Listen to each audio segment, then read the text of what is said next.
Hello everybody, and welcome back to another day of Gloomhaven. Sorry if anyone was on the stream just a second prior to this, we just had a minor technical issue with the servers. Anyway, so we're doing scenario 39 today, the Treacherous Divide. We are at Prosperity 5, so we will have to move that up. Let me double check that I did properly put that in the title. Yes, I did. Perfect. All right. And let me just double check that this is paused as well. All right, great. So we ignore those special rules. The thing is, at the start of every round, move the ice elemental column to the strong column, move fire elemental column to the inert column. So that's actually pretty good for us. Although good and bad, actually. So ice every turn is obviously very good for the Mindthief. The bad thing is it means that there will be monsters that use the ice, and that can be bad for the Mindthief who can rely on the ice. Anyway, the goal is to destroy the altar. So let's get to setting up. All right, well, I guess before, well, we can set up first, and then we'll draw more interesting choices once a few people are here. Revealing Prosperity 5 and all that. Hello, Isio. Good day. L2A is already right there. Perfect. N1A. Oh, we've done the opposite of what we want to do here. TTS gets very laggy when you open these things up for a little bit while it's loading all the textures in D2B.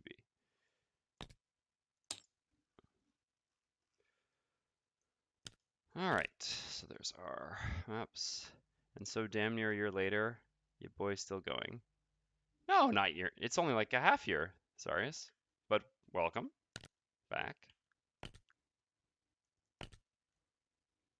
It's only been something like, yeah, I don't even think it's been a half year yet. But we are still going strong. Basically, that's fair enough. In internet time, I think that's reasonable. Yeah, I'd be perfectly happy. Well, I'm not sure if I enjoy it. I mean, I guess I probably did enjoy it a little bit more in the beginning than I do now. I don't think much has changed in terms of my enjoyment, but regardless, it's kind of like I feel a commitment, I guess we could say. So this is one of the D's. Yes, so it is actually misplaced. Well, the book shows it the wrong way. Oh no, just the texture's on it the wrong way. But yeah, I'm still very happy to be here though. I enjoy playing Gloomhaven, enjoy discussing with the community, all the good things. All right, so what do we have for monsters? Oh, we've got some livings. So living bone. Ah, but do we actually have living? So let's see. We can look in the first room. So there are none yet, but we've got 2 cultists in the back. All right, that's worth knowing. So Living Bones, Cultists, Spitting Drakes, Frost Demons, Cave Bears. So there's a decent chance of hitting Living Bones still. So Cultists. Wait, were there? No. So Frost Demon. There's Spitting Drakes, Frost Demons, Living Bones. What was the last? Oh, Cave Bears, right? Yes. All right. So the only enemy here that actually uses the ice is just the Frost Demons, if I recall correctly. Because it's living. Wait, there aren't living spirits, are there? No, because living spirits can use ice to stun, but spitting drakes just stun on their own. I don't believe they ever use ice. So we just have to worry about these pesky frost demons stealing our ice. Something to be a little bit concerned about. Generally speaking, the intersection between the frost demons initiative and the Mindthief's initiative shouldn't be something too worrying. You could stream something else, but you've only seen Gloomhaven for months upon months. Yeah, I could. I just don't know. I don't know what people want to see so much, and Gloomhaven's something I'm good at. Other things maybe less so. Could stream like Magic, but there's already plenty of streamers for that. Beyond that, I don't know. At some point, I'll probably, if I do continue to try streaming, I will have to eventually stream something on Gloomhaven, but for now, this works. I mean, it's only my second campaign. And there's so much stuff we still have yet to try. I mean, here we're still just playing the starting classes. There's still a number of unlockable classes we've never even gotten to play. Yeah, I know Spirit Island, but I'm just not that good yet, right? Also, I don't really like playing Spirit Island solo very much, to be perfectly honest. I've tried it, and while I mean, I think Gloomhaven is better with other people as well. I don't think it's that much better. Spirit Island, I feel distinctly worse when I have to play by myself. Not just worse, but I enjoy it less. I could at some point potentially stream that, but for now, I'm happy to be streaming Gloomhaven compared to that. So these go here. But yeah, as I was saying, I mean, we still got so much I mean, there are a number of unlockable classes we've never even played while streaming. So I've got all that to do. We've got a bunch of alternate builds to try out. I don't know. There's a wealth of things to do in Gloomhaven before we need to worry about being bored with this.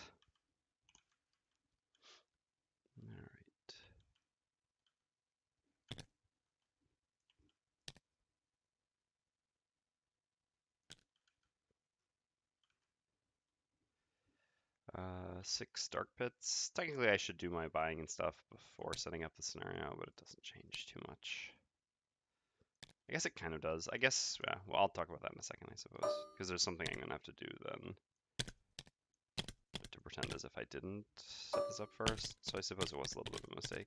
I'm just kind of doing it this way because I know talking about items and things like that is a little bit more interesting, whereas this is just a bit more tedious. So I prefer to just do this while people are arriving, so we have something a little bit more fun to talk about once everyone's here. Not everyone, I mean, I know that not many people will show up this early in the stream anyway. Oh, so ECO, you had asked for, and I'll just post it in chat as well real quick, if I was going to publish the Chronomancer, and as I said, I would have it up today, even though obviously I won't be testing until Saturday, but you can find it below, but I'll just put the link directly in chat right now as well. So there you go. There's the link. It's not for usable stuff for other people, but again, this is more just a reference file, I would say, so that if people are watching the stream, they can see what everything looks like while seeing it on the stream, which is sometimes a little bit more difficult. And once I'm a little bit more confident I mean, it's still just so rough that I wouldn't want to even put it out there for testing yet. I'd rather get a slightly better handle on it myself with some personal testing and testing with Emrys before I release it for even other people to test. But if you just want to take a look, all the stuff is there. All right. So we need 3 boulders. One goes here.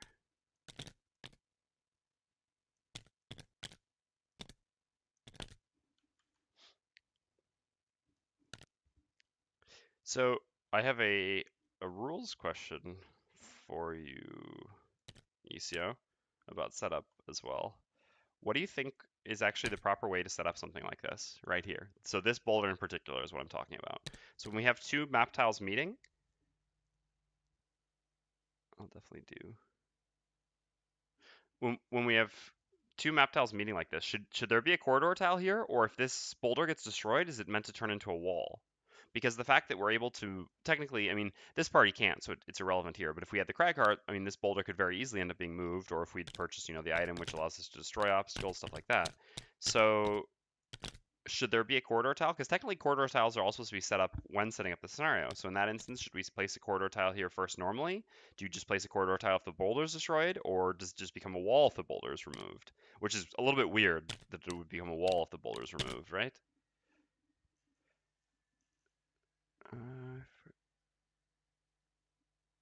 Wow, that's awesome, Thesarius. I'm happy to hear that.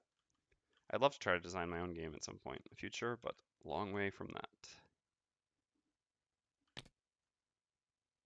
Besides Gloomhaven, what have I been up to? Well, I've been really busy. We had a bunch of, I guess, the altar, but I think the altar, oh yeah, the altar is the goal, so you do have to place that.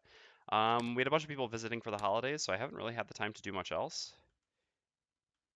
Is the outline gray under the boulder? No, the outline is, oh, you're right, it is gray. I actually didn't look close enough. You're right, so there should, okay, never mind. Never mind, so there's no question. Yep. Actually just wasn't paying close enough attention. So yes, we were actually supposed to set up a quarter. Well, anyway, I'm actually not going to bother with that here, but because we're not going to remove this. But yes, good call, Isio. I should just pay more attention to the scenario book before asking silly questions. So besides Gloomhaven, what have I been up to? Well, again, in a little bit of time we have, I play some Spirit Island with my fiance. Also been playing a little of Android Netrunner when I get the chance. Other than that, we were pretty busy with people visiting for the holidays. I mean, working on the Chronomancer when I had the chance as well. And that's about it.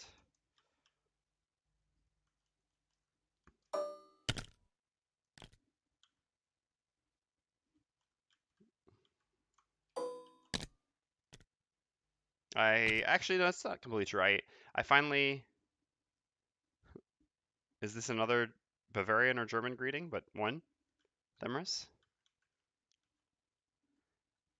Also had the opportunity to play a little bit of trying to use different German greetings every time. All right, fair enough. What would be the literal translation for this German greeting? Themris. Yeah, I also had the opportunity to play a little bit of Pillars of Eternity 2 Deadfire, which I felt was so-so. Wasn't super sold on it, even though I enjoyed the first one a fair amount. A very truncated form of Good Morning. Okay. And we'll set up the, well, I guess we can just set up the monsters now as well. And used in Northern German mostly. Okay. So we've got an elite and a regular cultist up on the top. Shuffle all these.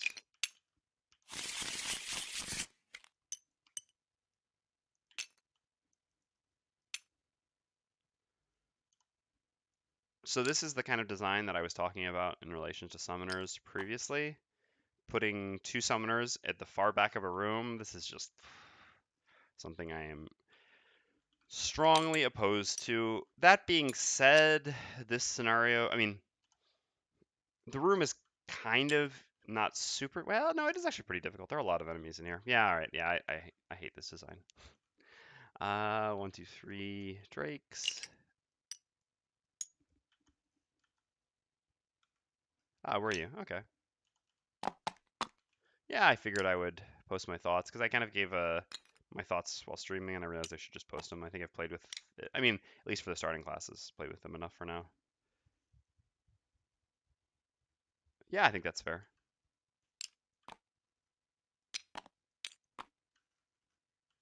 Let me actually edit that real quick to the person. Yeah.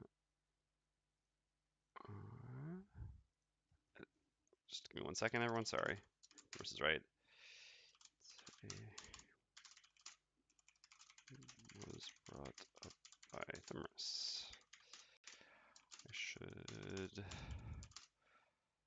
see if fifth guy wants to suggest flash art.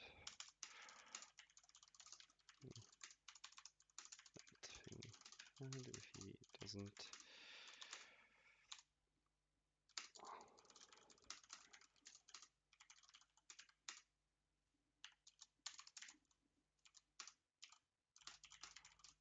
sorry.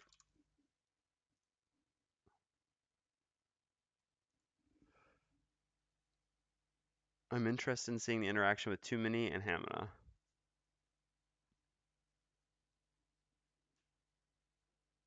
Well, Too Many and Hamina wouldn't work, right? Yeah, exactly. I would agree. Because you do have to, I mean, technically, we've been playing it in such a way. Yeah, no, the ham isn't actually, I mean, the ham was more of just a joke for here. It's not meant to be the actual version. I agree. It was just a stand-in because, again, it wasn't mine to name, so there's no reason for me to give it a name. But yeah, I would agree with Themris that I don't think it interacts with CR. I guess we can't really go into more. I don't want to necessarily be more spoiler than that, but because you still have to, I mean, not actually perform, but you still have to do the half of the card, right, in order to get the thing back. In a way, I guess. You don't really have to do the attack, but well, yeah, it's an interesting question, I suppose. My natural inclination would be to say that it doesn't. All right, let's set up all the hells. So those level 9 bears are no joke. 33 health. How do you even kill something with that much health? That's basically a mini boss. 21 health. No, all the swing drakes are regular. 16. So this is what I'm talking about here. There is so much health between us and those cultists that there's no world in which we get to the cultists quickly. So if they just like summon 3 times, we lose the scenario. Ugh. Do not like this design. 14 and 25.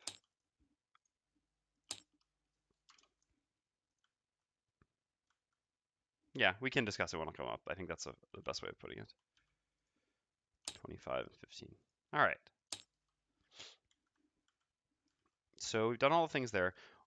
We did do the city event last time. We cannot do a city event here. Okay. So, I mean, this is a Prosperity 5 stream already. It's written in the title, but just fair warning to everyone, we're going to go reveal the Prosperity 5 items now. So anyone who is concerned with not seeing Prosperity 5 stuff, I mean, again, normally you should know by now because it's in the title of this or the title of the VOD, but we are going to see the Prosperity 5 stuff. So you have all been warned. Let's see, it's 43. Did we get it right this time? We did. Nice. So items up to 42. And we'll go through and take a look. All right, so what was the first one? Was this, right? Boots of Dashing. Yeah, summoning fifth guy for a ruling. Fifth guy, I've still seen him around from time to time. I imagine he'll come comment on the thread at some point.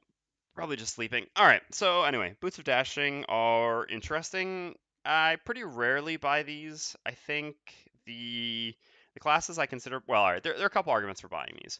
One is that the classes which need the movement more can buy these, and the classes which are just need movement less but are still happy to have Boots of Striding can have Boots of Striding. This is basically a way of having 4 Boots of Striding in a party of 4.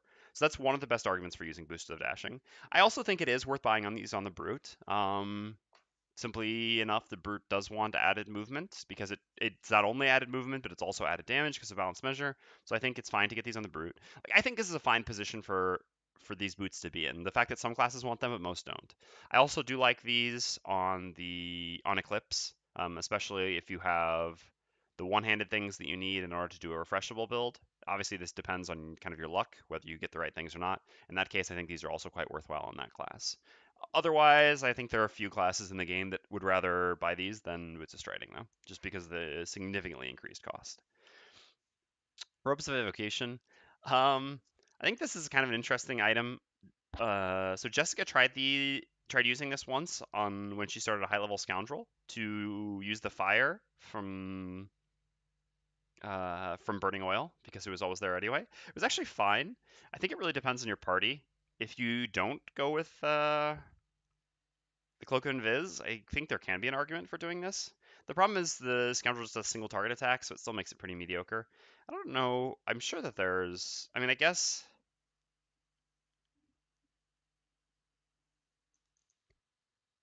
71. Yeah. I mean, I don't. I'm not sure if I had 71 when I used this on Eclipse, but yeah. Again, Themis, remember, 71 is not a spoiler. Anyway, the problem with Robes of Evocation is just that they're so expensive, and chest slots are already so good. I'm not sure which class actually wants this. I guess I guess there is one class that's probably the best candidate for it and doesn't necessarily need other armors, maybe. So that's, I guess, a possibility there. I'll have to look into using this. Again, it's an item that I've basically never used. You're immune to stun and muddle. I mean, this is just... So you have to have the tanky class perk in order to actually want to buy these. So basically... But why is it a spoiler if it's in the rulebook? Yeah, Cthulhu, I guess, is another fair argument. They could use this. The biggest problem, like I said, though, is just I think the cost of this compared to the cost of Cloak of Pockets and what Cloak of Pockets does.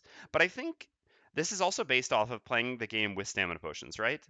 Without having a minor and major stamina potion, I think it's a lot different too, because Cloak of Pockets is basically like now you can actually have 2 small items. So because your 2 items that you would use with Cloak of Pockets, but actually Cthulhu also like second skin, right? So I think that's also tough.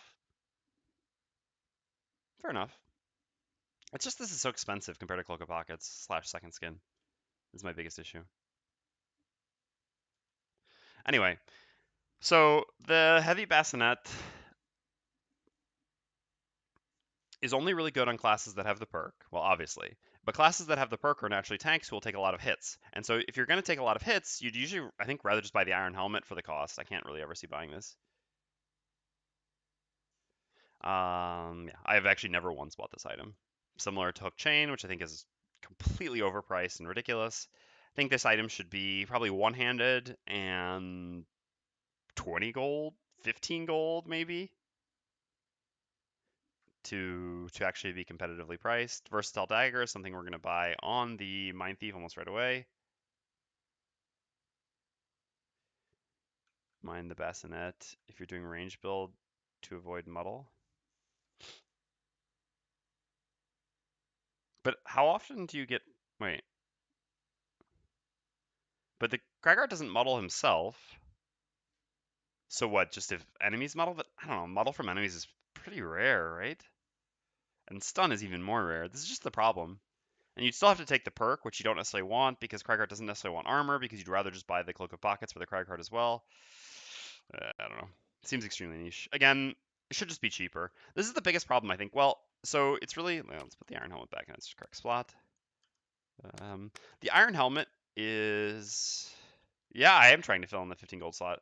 For 30 gold with a range build, you could buy Eagle Eye. Yes, exactly. That's another fair point. The Eagle Eye goggles and the Iron Helmet just create. Oops, yeah. If you actually. So this should be actually here, maybe, is it? Maybe it's here. These should be.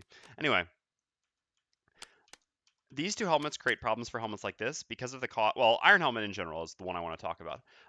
Um, it's an inevitable PvP Gloomhaven mod. Yeah, all right, that's fair.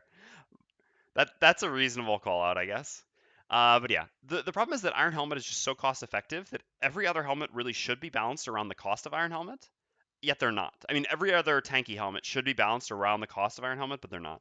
It seems like every other tanky helmet in the game, like this one and then the one that's going to come up later as well, or maybe that's a random item design, seem to all be balanced relative to each other in cost, but completely disregarding the existence of the Iron Helmet. So the Iron Helmet almost always just ends up being the best choice, not because it's the most powerful, but just because it's so cheap, and you'd rather just then have the extra 20 gold or whatever towards enhancements. That's really the problem with items like this. Hook chain, I don't even know what's going on there.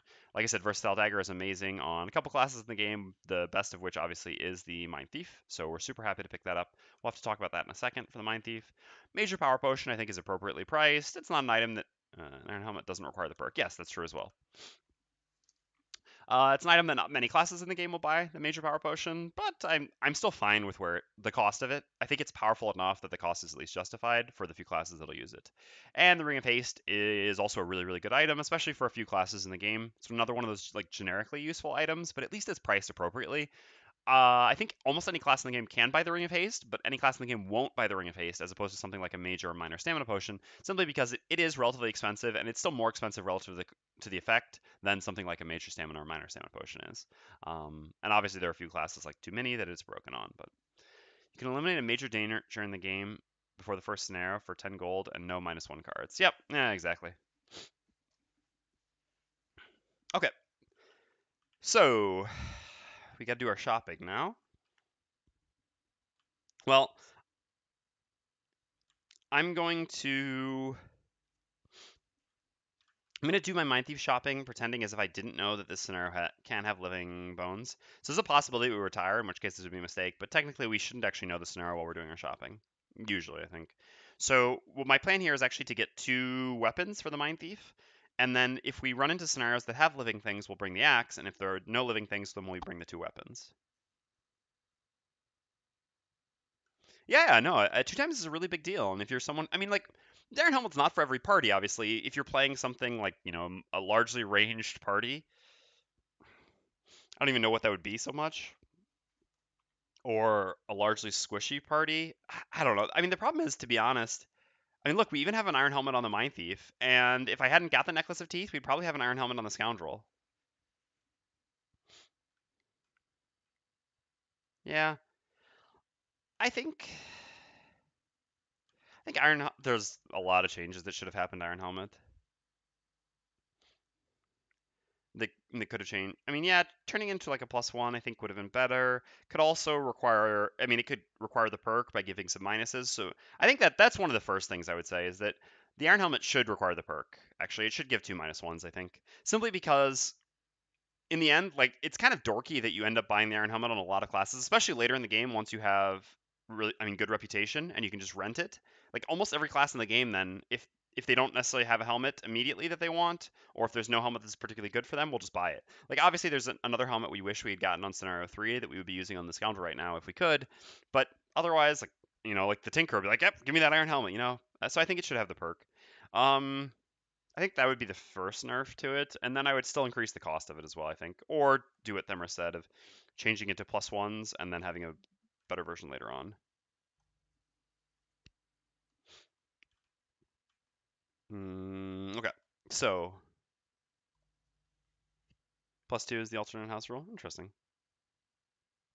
Oh yeah, no, it's the house rule for crits. So yeah, I think plus ones would make sense. All right. Anyway, so like I said, we're gonna do some shopping for the Mindthief, pretending as if we don't know what's coming in the scenario. So there are two one-handers that are gonna be quite good here for the Mindthief, and that's gonna be a versatile dagger and a volatile bomb. Like I said, even though we have a two-handed weapon, we're just gonna have alternate weapon sets basically that we swap in and out depending on the scenario. Uh, And so Versatile Dagger is amazing on the Mindthief because it turns every Mindthief card as a top action into an attack 5 because of the Mind's weakness. So that's why this is really, really good for her. And the Volatile Bomb is good on the Mindthief simply because of how good Perverse Edge is. Being able to turn Perverse Edge into a 3-target stun is really, really, really good. Okay, so we have a -3 discount still. Yes. So here our total cost normally would be 55 minus 6 give us 49. So we should have 24 left, right? Yep.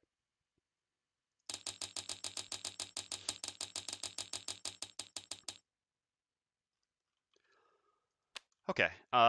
So now for this, I mean, it sucks because we just bought these two items. We're not going to bring them to the scenario because of the fact that there are, I mean, there are almost certainly going to be living bones in this scenario because there's no world in which we're getting to these cultists before they summon at least probably twice. We're going to end up axing some things.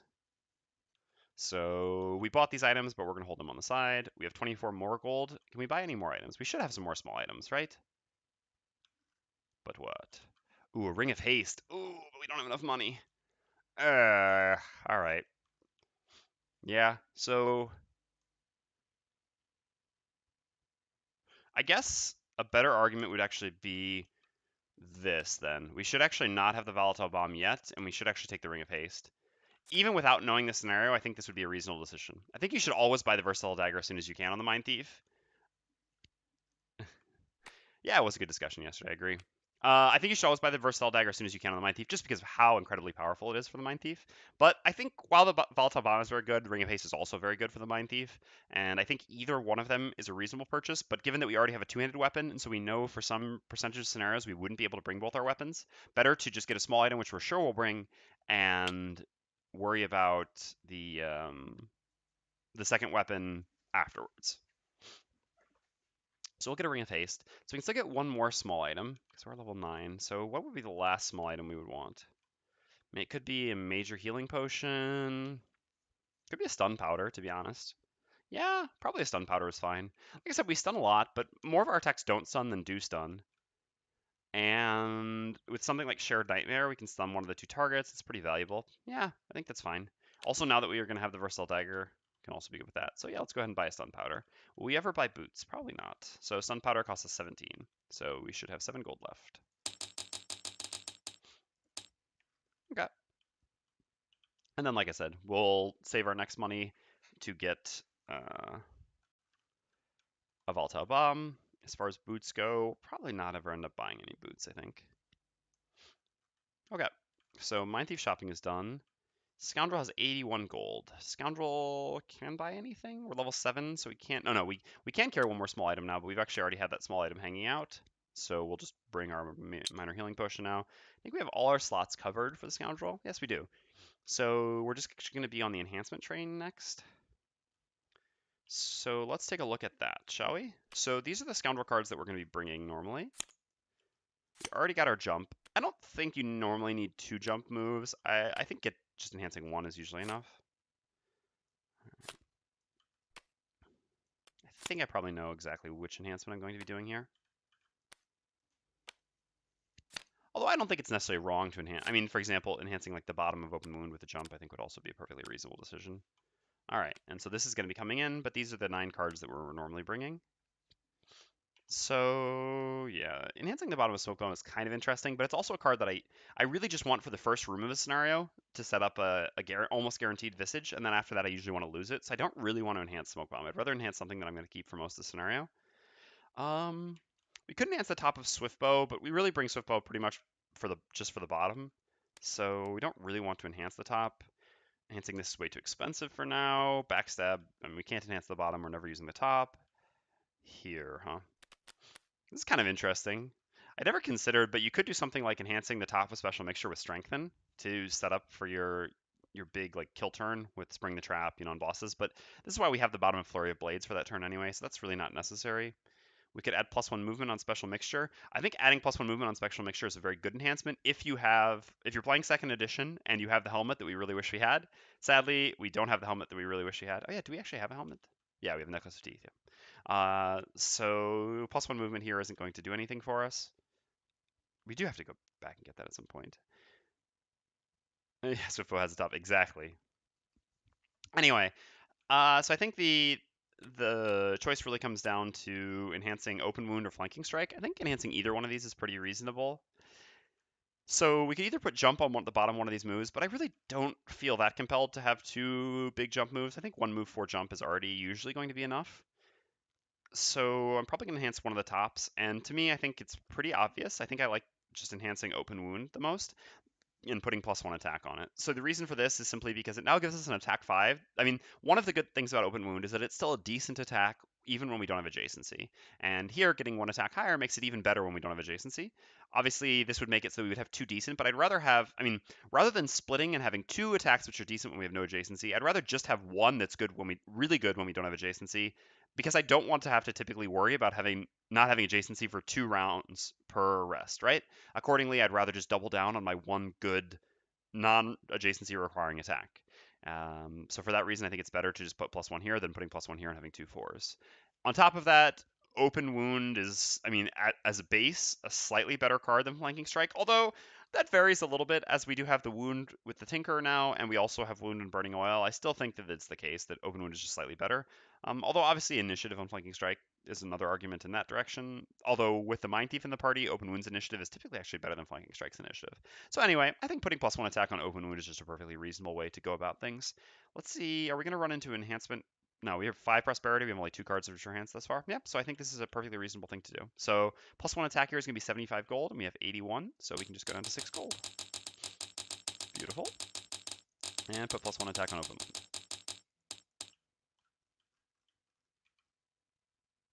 Get a decal, and go ahead and do that. All right, and Open Wound's now up to an attack 5. So the Scoundrel is done. Now we just need to move over to the Tinker. Tinker has 72 gold. So the Tinker is not bought out, right? No, we're at level 7 on the Tinker now. So this would give us 4 small item slots plus 2 more from Cloak of Pockets. We have 6 small item slots, and we're currently only using 4 of those slots. So we've got a lot of slots. Well, we should definitely buy a Ring of Haste on the Tinker. I think that's pretty obvious. Ring of Haste, of our 3 classes, Ring of Haste is the worst on the Scoundrel for sure. So yeah, using our second Ring of Haste on the Tinker I think is a very reasonable choice. So let's just go ahead and do that. So that's going to be 27 gold there.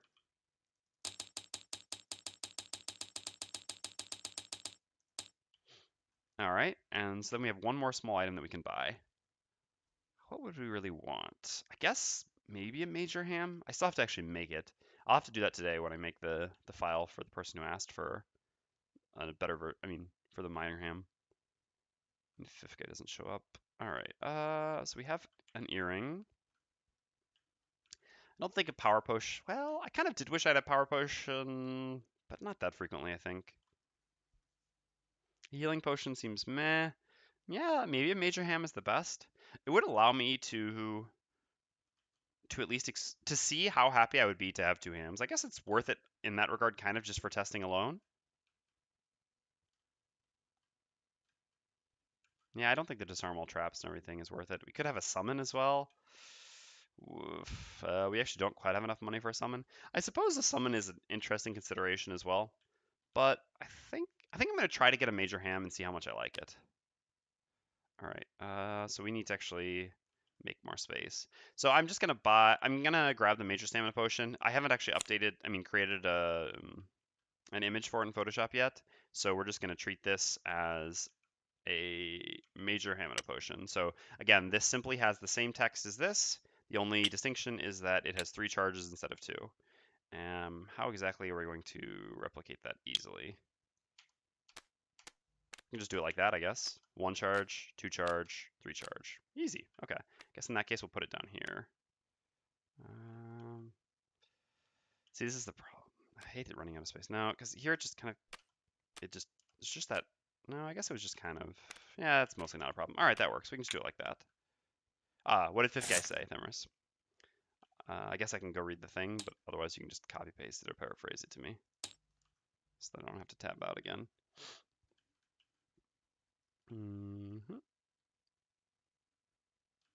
So that costs us another 27 gold.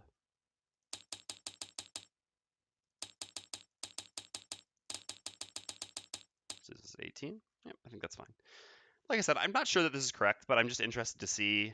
I mean, especially because part of the purpose of using the fifth guy potions was to see how they actually work. Pace yourself. To avoid doing something too quickly or doing too much at one time so that you have little energy to complete an activity. This definition is what I go for, but pacing potion just doesn't have a good ring to it. Maybe conditioning potion? I like endurance potion as well.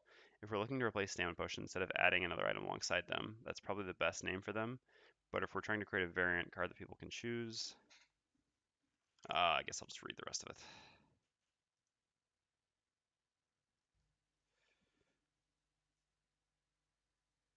You can choose to incorporate or not. Cough, major expansion, official variant, item cough. I think endurance is the most concise term. Yeah, I think endurance potion is fine.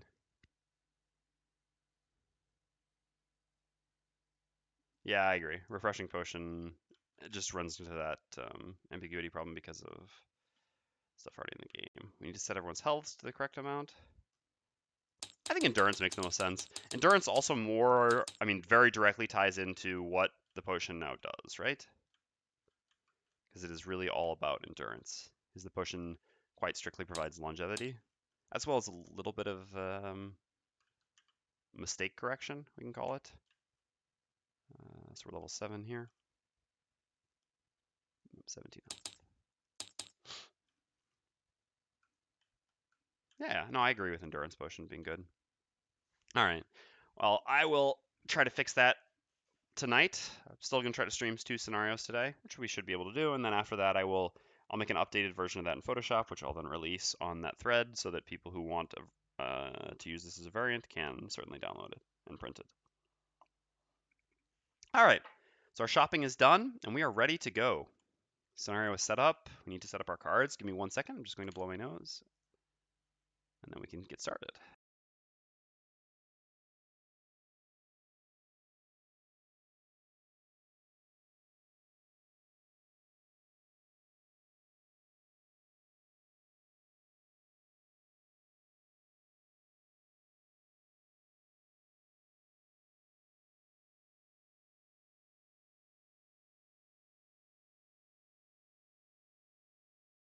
No.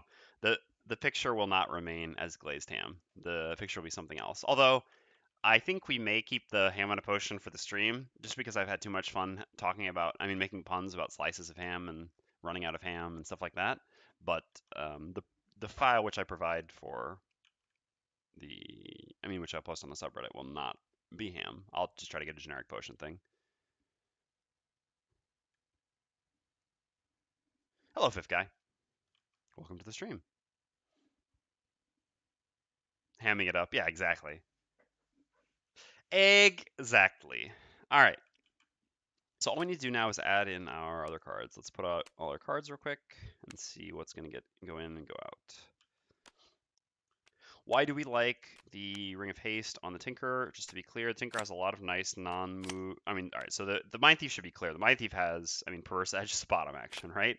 Being able to move, attack, and play Perverse Edge is huge. One of the biggest reasons we might not get Mind's Weakness set up on the first turn in the scenario is simply because we want to play Perverse Edge and we're not adjacent to something.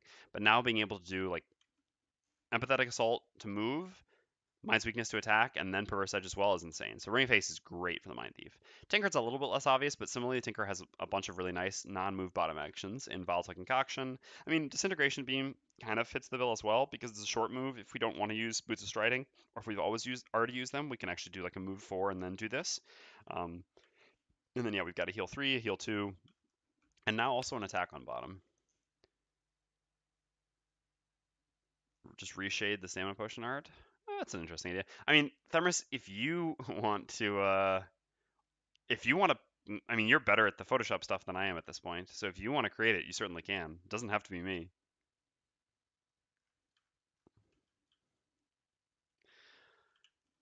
I would not complain. Let's put it that way. All right. So let's see here. We don't really have anything over here that we want to bring. I think these are all our extra cards. We did feel like we were missing an attack by not having enhancement field or hook gun. Yeah. Yeah, your items turned out well visually. Yeah, so I think we're fine for things over there. So we're just going to bring in Murderous Contraption. We're going to take something out. Probably Net Shooter. How good is Net Shooter here? There are a reasonable amount of melee things. Net Shooter could be decent. Hey, Fred Frost. Is it time to get rid of one of our heals, maybe? Oof, I don't know about that. I guess we don't need that many move 4s. We've already cut the other one. Should we cut Crankbow as well? I'm not sure that's correct. Crankbow's top can actually be decent, especially with Volatile Bomb. There's no world in which we're ever getting rid of Volatile Concoction. Toxic Bolt is one of our other better attacks. Reviving Shock's going to be a good attack here as well. As a stun shot. Well, something has to be cut. I guess it's probably one of these. Maybe one of these.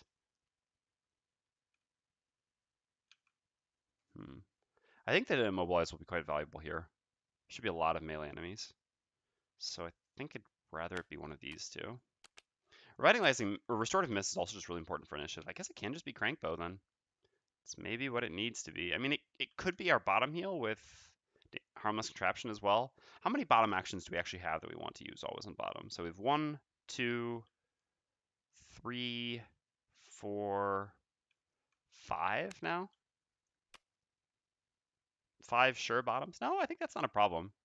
Yeah, I actually do think I agree with Fred Frost here. I think it is Rip Crankbow now. I mean, first of all, the problem is that the top of Crankbow, even though we can Volatile Vomit, Volatile Vomiting the top of Stunshot is honestly just so much better. Now, that's not intrinsically true, but it is true when we're at level 7 enemies, right? Because a stun and a wound is just so much more valuable than 6 direct damage. I mean, than 6 attack against level 7 enemies. They just have way too much health. I mean, a Crankbow against these bears who have 22 and 33 health, they just like shrug it off and then keep coming, whereas stunning them and wounding them provides so much more. The move 4 is a big reason why Crankbow is still always decent, but in this scenario, we just don't need that much movement. It's going to be more fighting in place for a while, so I'd rather have more, even if they're very mediocre bottom actions at this point, with the bottom of Harmless Contraption as a heal too. It's still just a free heal, basically, which can also remove wound and things like that, whereas Crankbow has movement, yeah. All right, Crankbow, you out. Have we cut? Man, this is, I mean, can we agree if when we're gonna rebalance the Tinker, it's not like you need damage to Scoundrel Mindthief. I think support is worth more. Yeah, that's fair as well. But can we agree that this shouldn't happen, right? I mean, all right. I don't think that there's anything inherently wrong with sometimes being correct to take lower level cards compared to higher level cards. I think that makes interesting decisions. But a class shouldn't have 2 cards, which are still generally the better cards to choose on level up, which are just not very good. Like that you're happy. I mean, fine cutting. That just feels bad. Yeah, poor Tinker. All right. Cough Eclipse cost indeed. Okay, so let's set up all the Mindthief cards. Are there no traps in this scenario? No, there are. There are 3 traps in this scenario. No. So we will be keeping our push. Oh, Fearsome Blade.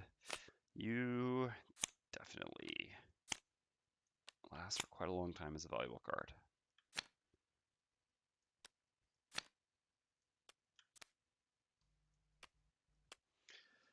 Woof. This is the hardest time to cut something for the Mindthief, right? It's just impossible. Mindthief has too many good cards. So now that we have repeatable invisibility, Feedback Loop even becomes more important. So we actually have to keep Feedback Loop now. It's no longer an option because it's not just going to be good when we pop our Cloak of Invisibility. It's going to be good after every single time we play Phantasmal Killer. We're almost certainly going to always follow Phantasmal Killer turns with Feedback Loop plus Shared Nightmare to go late. So we have to cut something else. Can never be Frigid Apparition. Can never be the Mind's Weakness. I mean, it should never be either level 6 cards. That's crazy. Can't be Shared Nightmare. Can't be Perverse Edge. So, Empathetic Assault, if we hadn't enhanced it, would certainly be the card that we cut, but the enhancement is still so valuable on that. So, it's always Fearsome Blade or Cranium Overload, actually, that gets cut. And at the end of the day, all right, I'll do the Endurance spot. Not sure if I can get it today, though. Give me your PSD file for Hamina, though.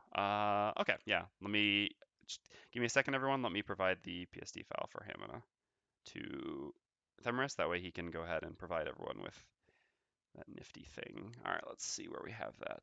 PSD files. I think it's for TTS. I just have to see. Oh, minor Hamina potion. Perfect. All right. No, I can do it right now. It's no problem.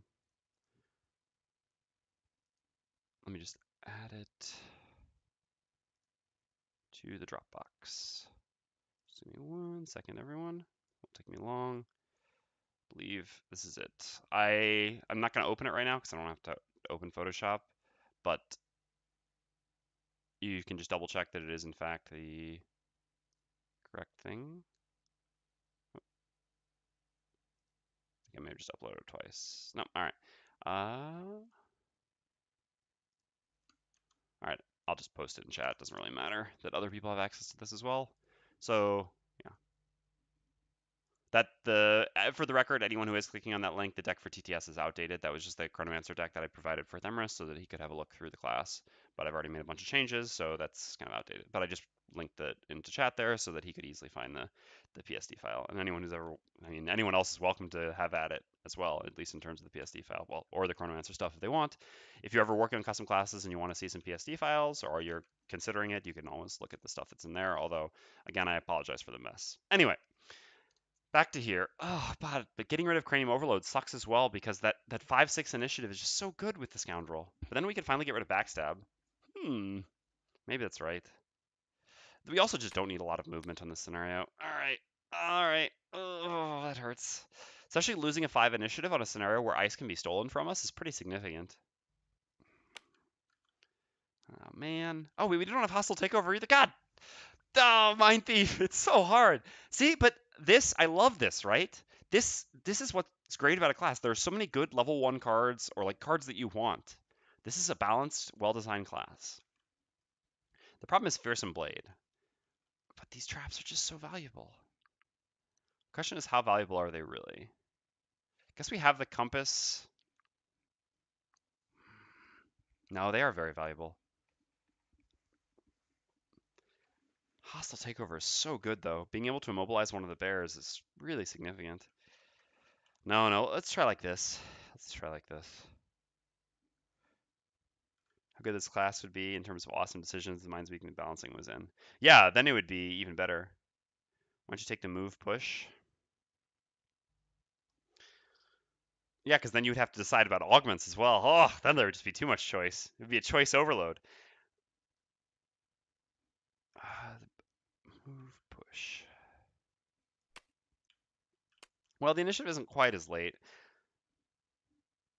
But it's true that it does fulfill... It would allow us to have a push, which also fulfills a late initiative. That is an interesting point. And we have another ranged attack on top now. So then what we would have to do is we would have to cut this for this. But then we'd still have... Oh yeah, and then we could cut Fearsome Blade for Hostile Takeover. That does provide a spicy possibility. The only issue then we have then is that every time...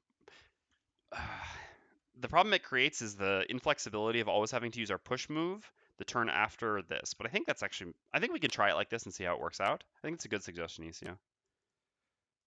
Fortunately, Cranium Overload still sits on the sidelines. But... Or should then we have Cranium Overload and still hostile? No. Because having a push move on bottom means that we need to have ranged attacks on top. Because we push the things we're next to, then we need to be able to hit something with range. Are you doing this independent of the scenario? No, this is based on the scenario. All these decisions are always based on the scenario. We look at the scenario first, and we decide which cards we're bringing for it. If it was independent of the scenario, then we would have less decisions in terms of push. So each time we take a look at, what information we have. So for example, we would see how many traps there are in general in the scenario. In this scenario, we know that there are 3 traps. So to be honest, if I'm looking at a scenario and I see that there are 3 traps, but I don't know if I don't see any in the first room, I might not actually be so concerned with bringing push, especially since we have the compass. But here I see that the traps are actually immediately useful, especially against some very dangerous enemies in the beginning of the scenario. So this actually does increase the value of push to me. Playing by the rules, exactly. But yeah, so like I said, my one concern here is that we always want to do our push thing after our invisibility thing, which is more difficult because we're less likely to be able to push things after the turn after we go invisible, but we'll see if we can make this work anyway. I mean, because we'll have had to wait some time then, and so then the push might not be relevant anymore, but we can still start by pushing and then we'll see. All right, let's try like this. I think that's a reasonable suggestion. It allows us to maybe have it all if it works out. All right, so now we have just the Scoundrel to do. Let's just move our cards over here. Special rules that govern ice. They don't really change anything. It makes ice consumption better for us, which we have Frigid Apparition. Technically, we have Silent Scream as well, although the push 2 or push 3 doesn't change too much here. Normally, the push 2 will be enough for exactly what we need, but push 3 could be different. And it means that ice can be consumed, but again, we'll usually go before the things which consume ice. It makes ice production less important, but I mean, technically we're keeping that in mind, although like I said, it just doesn't really change anything. I mean, so Hostile Takeover is a little bit worse theoretically, but again, the Immobilize is so valuable against things like bears that just this attack 2 range 4 Immobilize is just really nice to have. Similarly, Perverse Edge. I mean, yeah, the ice production here is also worse, but Perverse Edge is insane. Dark Frenzy, it's just kind of the same thing, right? Being able to do a move 3, attack 3 with great initiative, the ice is just icing on the cake. No pun intended. Oh man, it's gonna be a pun stream today. It started with the ham puns, now ice puns. Woof. Woof. All right, so let's drag this over here. So what was oh yeah, fire, but that doesn't matter. We've got the fire. What's the starting position here? So we can execute this one in the first turn with Smoke Bomb. Yeah, well, that's it. So we have to bring Smoke Bomb as usual. So this is the consideration we make every single time once we have Visage with Smoke Bomb. Can we execute an enemy with Smoke Bomb on the first turn? The question is, if we bring Smoke Bomb in the first turn, will we be able to execute an enemy with it? And if the answer is yes, we'll usually bring Smoke Bomb and then try to hopefully get rid of it afterwards. But here, very precisely, we can pull this bear to here and then execute it, and killing a 22 health bear on the first turn. Now, obviously, the risk here is they go before 12. We shouldn't put those yet because we do have to decide the card to get rid of. The risk is that they would go before 12, and then this is really bad for us. But still, I think the correct decision to bring this, and then we'll try to get rid of it afterwards. So we have to cut one card now. So yeah, I think Backstab, as we kind of established, will be the cut. Backstab, normally we would have cut Backstab before now. Movement 6 with 6 initiative is just really nice, but we do have a fair amount of nice movement and nice initiative anyway. The biggest reason we kept Backstab for so long was the combination of the 5 initiative from the Mindthief plus the 6 initiative from the Scoundrel. It cannot be overstated how valuable this is, because the Scoundrel obviously wants an adjacent ally, and allowing both of them to go up so fast and so perfectly coordinated is really, really valuable. But now that the Mindthief isn't playing Cranium Overload, we can actually ourselves take out Backstab, at least while the Mindthief doesn't play Cranium Overload, and put in Stick to the Shadows. What was the conclusion of flying rules? Is the loss of flying covered by the rules? I believe we did not conclude that loss of flying is covered by the rules, to the best of my knowledge. Well, I'm not 100% now. It is covered with that one card, I guess, but other than that, I'm not. And other than that, there was no other mention of it. Okay, so looks like we're set up. Let's do, so we need to do a road event. So we're gonna just switch the screen just for 1 second while we do this road event. We'd already done a city event yesterday. I don't remember which one this is. I think it's the right one. Yeah, I'm gonna give it a try. All right, nice. Perfect. All right, so we're back. So we each gained a bless, which is more than welcome, as we are playing on +3. Take any advantage we can get. Playing a +3 with back of the room summoners it can be rough, but we just did a +3 last night and we won pretty easily, so it would be silly to go back down from +3. All right. Here are the battle goals. I figured lose flying trait occupying it. Oh, okay. No, where was that? I thought I looked in the FAQ, but I couldn't find it. But I guess maybe my Control F just was poorly placed. It takes damages if it had sprung and moves immediately to the nearest empty hex. All right, so it is covered. There you go. Thank you, ECO. Oh, it's in the rule book, actually. I thought it would have to be in the FAQ. I didn't actually imagine something like that would be in the rule book. Good call. Perfect. All right, kill an undamaged monster with a single attack, or kill. Oh, this is for either of these for either of other characters would be great, but for the Tinkerer, we can do neither of these, right? It's more likely that we get the overkill than we can one shot. What is the lowest HP enemy here? 13 and 1 shield, so 14 damage we would need to do. Literally impossible for the Tinkerer to do. I think both of these are almost impossible, but we'll try Dynamo. Sorry, Tinkerer. No check marks for you. Yeah, I also think trap damage is quite harsh, but, well, flying is also quite powerful, so. Gain 13 or more experience. Reveal a room by opening a door. Well, 13 or more experience for the Mindthief, you say. Interestingly enough, we don't really care about experience anymore now that we are level 9, but that being said, experience is super easy. We could always open a door as well, but we might as well just take the thing which we're guaranteed to do no matter what. Oh, professional. Hello. So this is the one where later on, I mean, as your character's life goes, you see this and you're like, yep, so we have to use our items a total of 9 times. Let's count. So 1, 2, 3, 4, 5, 6, 7, 8. We just have to get 1 kill. But realistically, the Necklace of Teeth alone will almost complete this for us. Because every time we kill a monster and we heal 1 self, we get a instance of this. So it's super, super easy for us to get professional. Okay. So this works. So we're gonna put the Tinker in front because the Mindthief is gonna run up and probably leave before the Tinker ever gets to go. I mean before the Scoundrel gets to go, and the Scoundrel needs someone still to be there so that we can get the execute. Yeah. ECO is the best, without a doubt. Yeah, exactly. We had the same thought. That seems like such an advanced concept that I thought it would have to be in the FAQ, but no. Isaac one step ahead in the rule book. I wonder if that was in the first edition rule book or was only added in the second edition. It's a good question. All right, so we know what the Mindthief is doing. So what is the Scoundrel? Or sorry, we know what the Scoundrel's doing. What is the Mindthief doing? So we're gonna run up and use Silent Scream. Hold on. When is the ice? Is it the beginning of every round, right? Let's go back a page. At the start of every round. So we'll have the ice to begin with. So we can push 1 more, which why not? And gain 1 experience. All right. So what are we doing for a top then? So the interesting thing is we won't have an adjacent enemy when this is the one thing that's awkward about using the bottom push rather than the top push is we can't do melee attacks with it. That being said, we could still set up the Mind's Weakness. No, we don't want to go that late. Otherwise, we can do a ranged attack on top. But the issue is, so these traps actually immobilize, which is really valuable because the bear being immobilized makes it not go, but our ranged attack on top would also be an immobilize. So we don't have anything great. We could use Shared Nightmare just as an attack 3 on 1 target, but that's also pretty bad. I think it's, even though, oh no. So yeah, it'd be nice to have Mind's Weakness, but it's just too late initiative, that's the issue. I guess it's just playing Hostile Takeover just to make an attack 2. Doesn't really seem like we can do anything better than that. Could we have brought something different? I mean, we could use Fearsome Blade instead, then we could do something on bottom, but I don't think that changes much. So no, it looks like it's just going to be the top.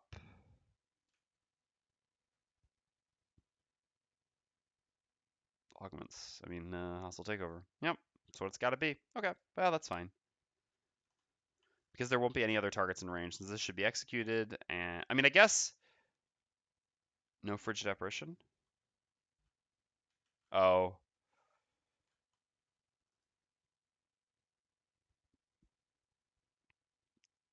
To, what, stun this one? It's not even possible, though, right? How would Frigid Apparition... Because we can't... Because the move is a push, so we have to go, I mean, to here or here, which pushes this here, and then we wouldn't have anything else in melee range. The one advantage of playing Hostile Takeover and save the push for later. Oh. I guess that's an interesting point that we could just stun it and then try to push it the following turn. The reason why I like trying to use the push sooner is because then I'd rather just be able to go invisible afterwards and then go late with the Mind's Weakness, etc., which allows me to stay up by the enemies. And set up Dark for the Scoundrel, which allows a lot of damage. Or set up Dark for ourselves and Shared Nightmare. I think I just like this too much. I don't think it's a big issue. The other thing is, admittedly, by going at 9, we protect ourselves from the, well, if the bear goes between 9 and 11, we can immobilize the regular bear so that it can't run up and ruin our plans. I think this is fine. I mean, yeah, we're only doing an attack 2, but I still think this isn't it's not that big of a deal.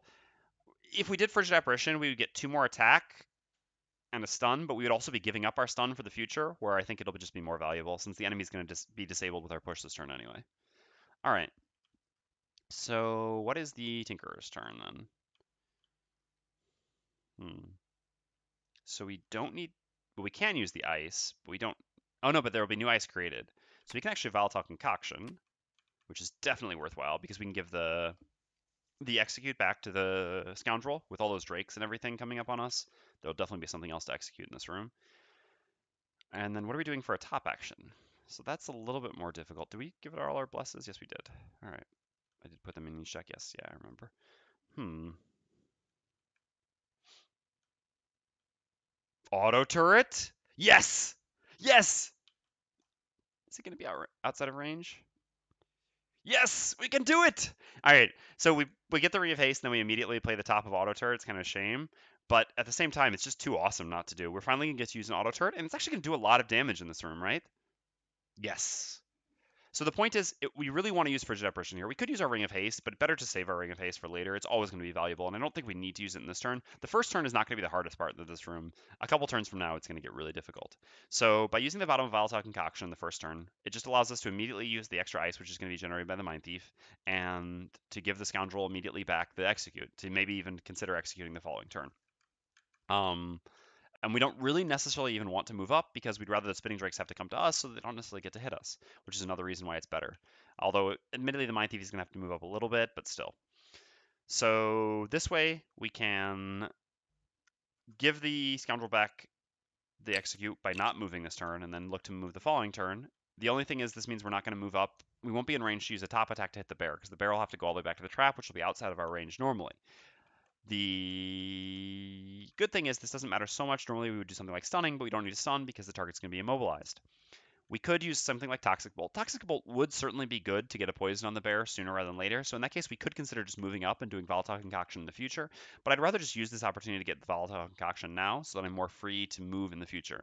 It's easier, I think, to have more flexibility in the long run, even if it means getting the poison a little bit later. And like I said, this allows us to set up auto turret here, which is just so cool. It's so rare that we get to use the top of this. I consider the top of this card to be perfectly fine. Like, I think it's a well-balanced loss action. It's just very difficult to use because for it to be appropriately balanced, I really do think you need to typically get all 5 charges off of it. Otherwise, you just typically save this card for the bottom. And the bottom is still going to be very good here, so losing it does hurt a little bit. But that being said, we've still got the bottom of Harmless Contraption, the bottom of Murderous Contraption, the bottom of Restorative Mist. So we've got a lot of things we can still do on bottom in terms of healing or providing some sort of effectiveness. So yeah, and if the Mindthief goes here, Mindthief can actually push the bear here, which means 1, 2, 3, 4, 5. The auto turret will still be able to start hitting the bear right away, which is going to give us at least, I mean, this is going to be a loss for 10 damage, but probably more because of our modifier deck, which is really nice and is going to make this room easier for us. I mean, it's almost, well, it's a 2-room scenario, but with 1 giant room followed by 1 small room. So this room is going to be the most challenging part of the scenario. Therefore, spending longevity as soon as possible to make this room as easy as possible, especially because we really want to get to these cultists as quickly as possible, is absolutely worth it, in my opinion. So let's do that. All right, so we shuffled all these things. Looks like we're good to go. Eliminated. Please no summons. Oops. Please no summons. Nice. Frost demons. All right, so this goes up to here anyway. Bear's going at 80. All right, that's good. Spitting Drakes, minus range, minus movement. That should be good. I think this reaches so far. All right, let's take a look at everything. So 3 movement and 2 range for the Spitting Drakes. So it's still going to be too much, right? 1, 2, 3, 2, 3, 1, 2, 3, and then 1, 2, expand. 1, 2. Yeah, they're still all going to be able to hit the Mindthief. Ugh! We're probably just going to have to Invis Cloak then. Or we could Ring of Haste to move back, but I think that's probably not the answer. Spitting Drakes. All right. Well, let's, so the Frost Demons aren't doing anything relevant. That's fine. The Cave Bear, it's not going to matter.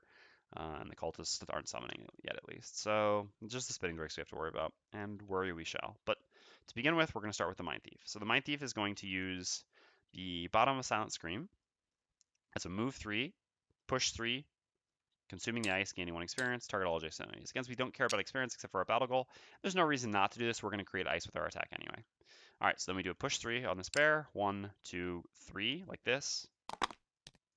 We can't push further because then it would be outside of the range of, auto turret. Let's go right there. All right, and that's gone. So the traps do 9 damage, to the best of my recollection. Yes. So we're on 7 in terms of traps and enemies, while 6 for the actual scenario level because playing solo. So 9 damage puts him down to 24 and immobilizes him. Okay, and then so 1, 2, 3, 4. We have range to attack with hostile takeover, gaining 1 experience, continuing the constant Mindthief trend of always gain 2 experience the first round of a scenario. And we make an attack 2, range 4, immobilize, targeting the bear. Flipping. Oh yeah, we've got these now. So we get 3 damage on the bear. More than fine. It's just a casual 12 damage and immobilize for our first turn. We'll take it. And now we have to decide whether to use the Invis Cloak, and I think we do. Normally we like to save, I mean, previously it was really important to try to save and synchronize our Invis Cloaks between the Scoundrel and the Mindthief, but now that we have spammable invisibility with the bottom of Phantasmal Killer, it's less important to be so conservative with the Invis Cloak. So we could basically use the Invis Cloak or the Ring of Haste here. Either would accomplish the same thing, but I simply value at this point the Ring of Haste more than the Invis Cloak, so we're just going to use the Invis Cloak. I'm just going to double check my math real quick to make sure that I wasn't wrong, but I'm pretty sure all the Spinning Drakes will be able to hit. And even though it's attack -2, I mean, they still hit so hard, right? So that'll be attack 3 poison. So the first one will be a 3 followed by 2 4s. So that's 11 damage we're looking at on someone with 14 health. No, I think not, right? So 1, 2, 3, 1, 2, expand. 1, 2, 3, 1, 2, yeah. 1, 2, 3, 1, 2. So the leftmost Drake wouldn't be able to hit. So it'd still be 2 hits from the Drakes. Yeah, I'm still more inclined to just go Invis here. It's still 7 damage, so it's half of our life and a poison. Nah. We'll be better off without that, I believe. So Invis Cloak it is, and the Mindthief is Invis. Alright, then it's the Scoundrel's turn. So we're going to use the bottom of Smoke Bomb to do a pull 2, range 3, pulling this bear to here. And then we're going to use the top of Visage. Kill 1 adjacent normal enemy that is adjacent to none of its allies and also adjacent to any of your allies. Casual 22 damage there. Whoops. And we're done. Then the Frost Demons go. So the Frost Demons have 2 shield and +1 movement, which gives them 4 movement on the regular, 5 on the elite. 1, 2, 3, 4, 5. 1, 2, 3. Okay, then the cultists go. Happy to see them moving up. That's super important. Makes it easier for us to kill them. 1, 2, 3. 1, 2, 3. Then it's the Tinkerer's turn. So the Tinkerer is going to consume the ice with the bottom of Volatile Concoction, and 1 ally within range 2 may recover up to 2 discarded cards. So we're going to recover these 2 cards on the Scoundrel to prepare to do some more executing. Okay, and then we're going to activate the top of Auto Turret. At the end of your next 5 turns, perform an attack 2, range 5 action. Go Auto Turret.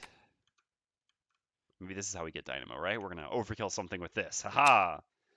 We'd have to have 1 life, and we get a +3. All right, and so strangely enough, that your next 5 turns actually includes your current turn, so we immediately get 1 charge of Auto Turret, gain 1 experience, and make an attack 2, range 5, targeting the Elite Bear, because that's the only thing we can target. 6, yes. And nothing special to use here. All right. Okay. Sure. That's fine. So 2 damage to the bear, putting it down to 19. Okay, then the Cave Bear goes, simply loses its Immobilize. We do all have ignore negative scenario effects, right? I just want to make sure I didn't make that mistake. Yeah, I was sure we did, but because we'd already gone through this once, but still. Just double checking. All right, and then the Spinning Drakes go, and again, -1 movement is 3.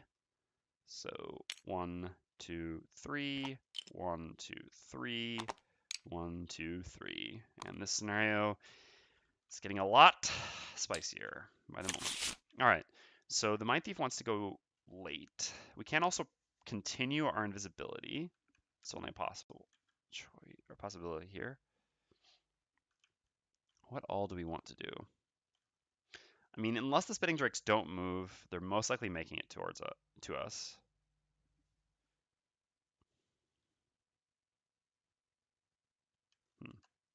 Let's think.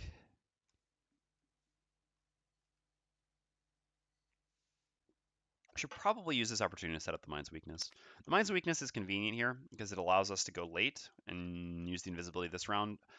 Problem is, a number of these enemies, I mean, as we saw there, can actually go quite late. So it is possible that even at 75, we'll end up going after some of the enemies. This would be a problem, but I think we're still more likely to go after. I mean, some of the enemies will still go after us. I think we're still more likely to go after them than otherwise, even though there is a risk. So I think we can go with that. And what else? So we're setting this up so we just need a bottom. We need at least 3 movement to make it to there. I think Dark Frenzy is probably fine for this. Gives us an additional attack 3. Again, the IS generation doesn't matter, but we just need move 3 to get there anyway. Move 2 with Empathetic Assault wouldn't get us there. The invisibility would be a safe choice if we're sure that the enemies would go after us, because if they do go after us and we don't re-invis, we're going to get pummeled. But worst case scenario, then we can just ring and paste this. And this isn't actually enough movement similarly to hit with the Mind's Weakness. We would have to do something like, at that point, Shared Nightmare, but we don't have the Dark for Shared Nightmare yet. So then we could consider going after the Tinkerer. But anyway, I think this is just a relatively safe gamble. And, or as Artosis likes to say, a little gamble. And the sooner we get up the Mind's Weakness, the more flexible turns we're going to have in the future. It's always a little bit difficult to get up the Mind's Weakness, especially in a very intense fight like this. So if we can take this opportunity to get it up, I think it's really going to be beneficial for us. Okay, so then what do we have? Scoundrel probably wants to try another execute, right? So this would mean most likely using a summon, which I think is fine. I mean, again, this is going to be the really hard fighting. If we can execute one of these drakes, it would be great. The drakes are probably the biggest threat in this room, to be perfectly honest. They can just do so much damage. They also have the possibility of stunning. There's just a bunch of disgusting stuff they can do. Their ability card deck is quite disturbing. So, in order to do that, we would have to use the compass, though, which is a bit of a shame.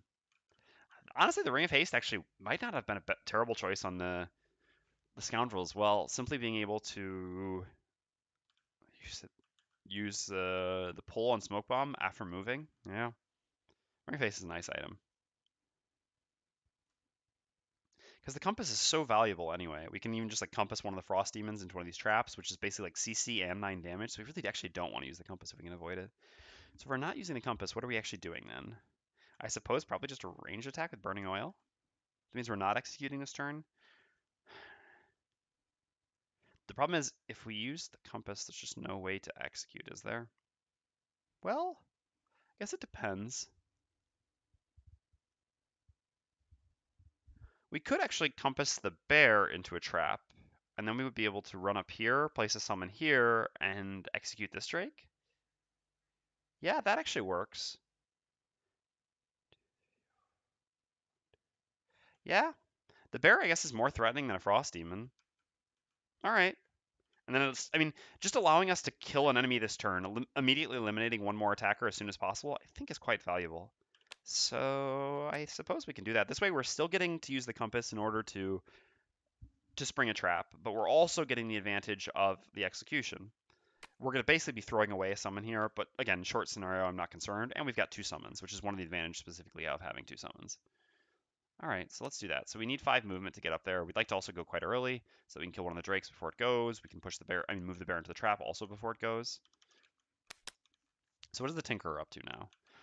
Well, we almost certainly want to be using Stun Shot. Do we have a good clumping? Ooh, we've got a beautiful clumping, actually, for Volatile Bomb. Okay, yeah, that makes me even happier with this, because then we don't need to worry about moving these in. Since this will be moved into the trap and immobilized, we can actually stun all 3 of these things here with Volatile Bomb plus Stun Shot. Yes, please. So what for a bottom? Doesn't really matter so much then. It's probably just a move. Any move will do. It is in range to use the compass, correct. The compass has range 5. So 1, 2, 3, 4, 5 to the Elite Bear. So there's no problem. And it gets a move 2, which puts it into the trap.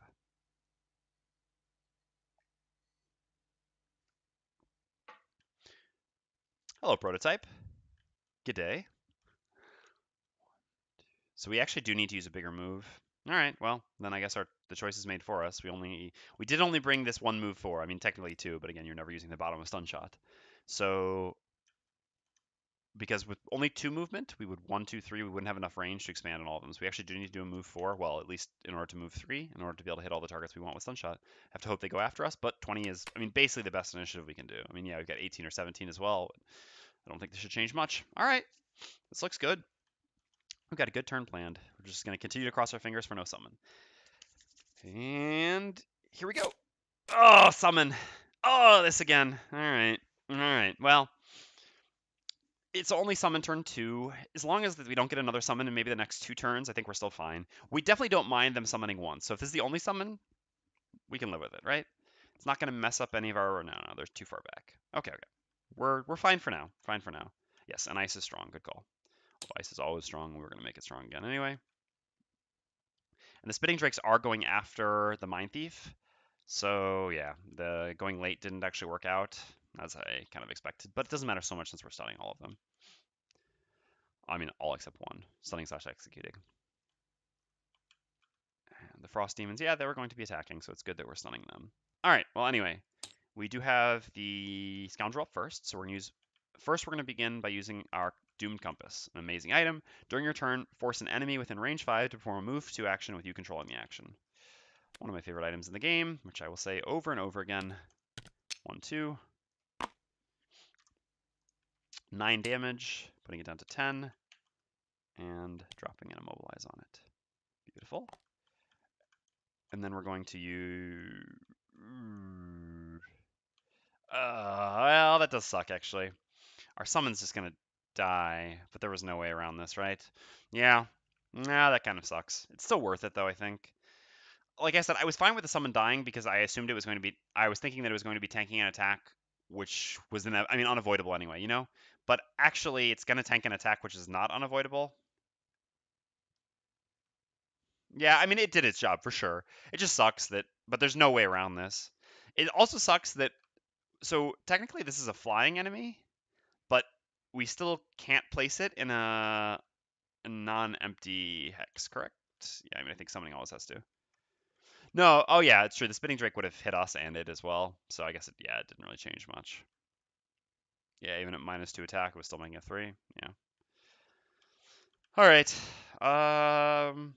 Yes. Technically, the Spitting Drake wouldn't have actually killed the hammer.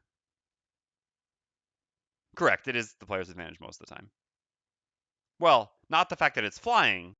I mean, what I mean is monsters don't summon flying things almost ever, right? There's only 2 that can be summoned, and they're very uncommon. So otherwise, it's pretty rare. Yeah, the summoning restricted in general is to the player's advantage. It's, I would say, about equally to the player's or advantage or disadvantage the fact that an enemy which is actually capable of standing in, or flying over something can't also has the same restrictions. Although again, it's not like a coin should prevent a ground enemy, so agreed. All right, anyway, move 5 with flanking strike. 1, 2, 3, 4, 5 to here.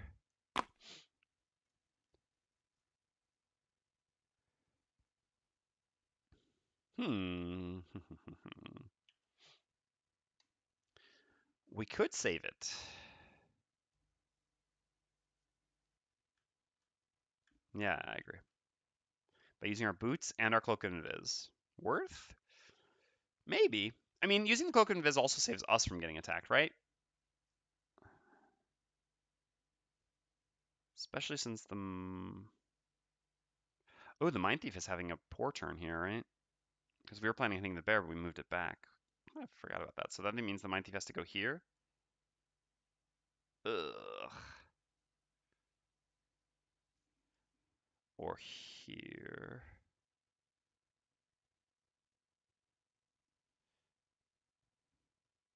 And attack a retaliate enemy. I guess it doesn't matter. Now, the Mindthief is only missing out on a Mind's Weakness attack, which actually doesn't matter so much. So if we go invisible with the Scoundrel, but we have the Tinker move up to here, the Tinker will actually get attacked by this. Yeah, all right. I'm going to save the summon. I actually think it is worth it here. It's just going to die to a retaliate, though. But maybe it absorbs an attack first? Ugh.